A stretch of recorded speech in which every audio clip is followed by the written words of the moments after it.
As you may have heard, Lenovo does have a few new handhelds on the way, and I was actually lucky enough to go hands on with them at CES in Las Vegas this year.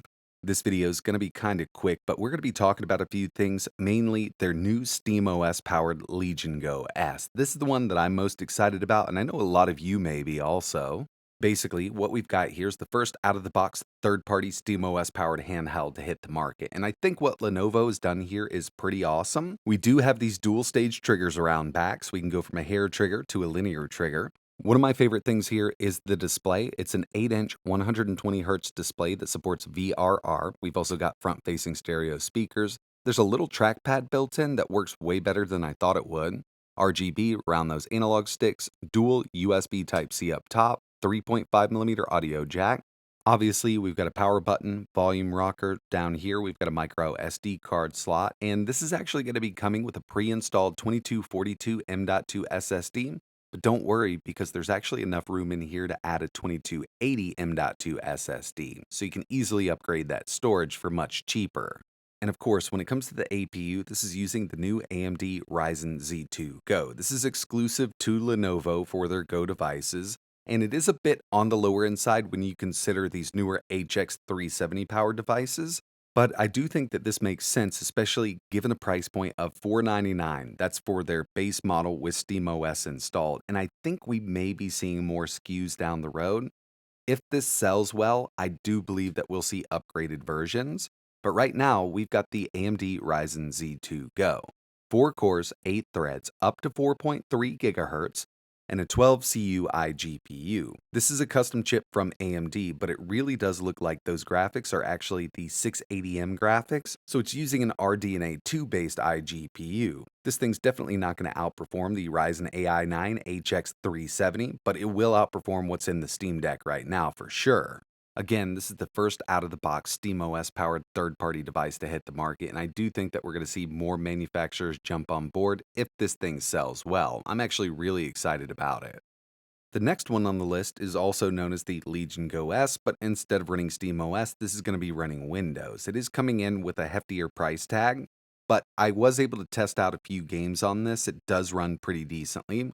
We don't have a frame counter on screen just yet, and I really didn't try to enable it. This one's actually going to be launching in a few weeks at the time I'm making this video, and I'm trying to get my hands on one for an early review on it. I know there's a lot of Windows handhelds on the market. A lot of people are really interested in the SteamOS powered version. But if this hits the market first, we can kind of get an idea of what kind of performance the SteamOS version is going to be putting out also. Because with this, you can get it with that Z2 Go APU, or you can opt for the Z1 Extreme, which we've already seen in a ton of devices on the market. They mentioned that the price on this is going to be $729, but with that, we're going to get 32 gigs of RAM and a 1 terabyte SSD. Now, what I'm thinking here is that 729 mark is going to be the Z1 Extreme, so we've got a good idea on performance, and the overall design is the same as the SteamOS version. We've just got this in a white color or a glacier color. So far, the device does feel solid. I like the feel of it, and the overall form factor does look pretty stylish when you compare it to others on the market. And another thing they had were a few working prototypes of the upcoming Legion Go. So this is the big bad boy, 8.8-inch, 144 hertz OLED display with variable refresh rate. We get these new sleeker detachable controllers, but they did mention that the original Legion Go controllers are going to work on this, so some people might want to swap out over there.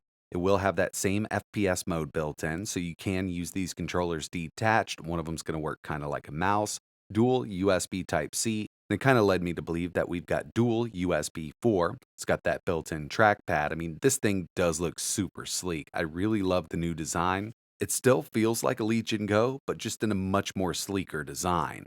This is one that I'm super excited about because it's actually using the AMD Ryzen Z2 Extreme. And with that, we get 8 cores, 16 threads, up to 5 gigahertz, 24 megabytes of cache, 15 to a 35 watt TDP, and 16 compute units based on RDNA 3.5. So basically, what we've got here is the HX 370 with 2 cores missing on the CPU, which is great because then we have a little extra power for that 16 CUI GPU. This thing is going to be an amazing performer.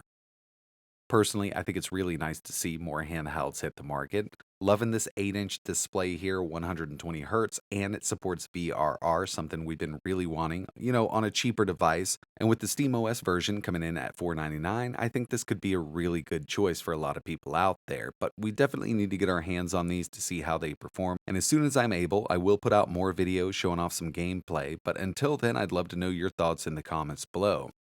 Are you interested in the SteamOS version, the Windows version? Are you just going to wait for the Legion Go 2 or skip them altogether? I'd love to know what you think down below. And again, as soon as I can get my hands on these for some more game testing and performance testing, I'll be putting out a ton of videos. But that's it for this one.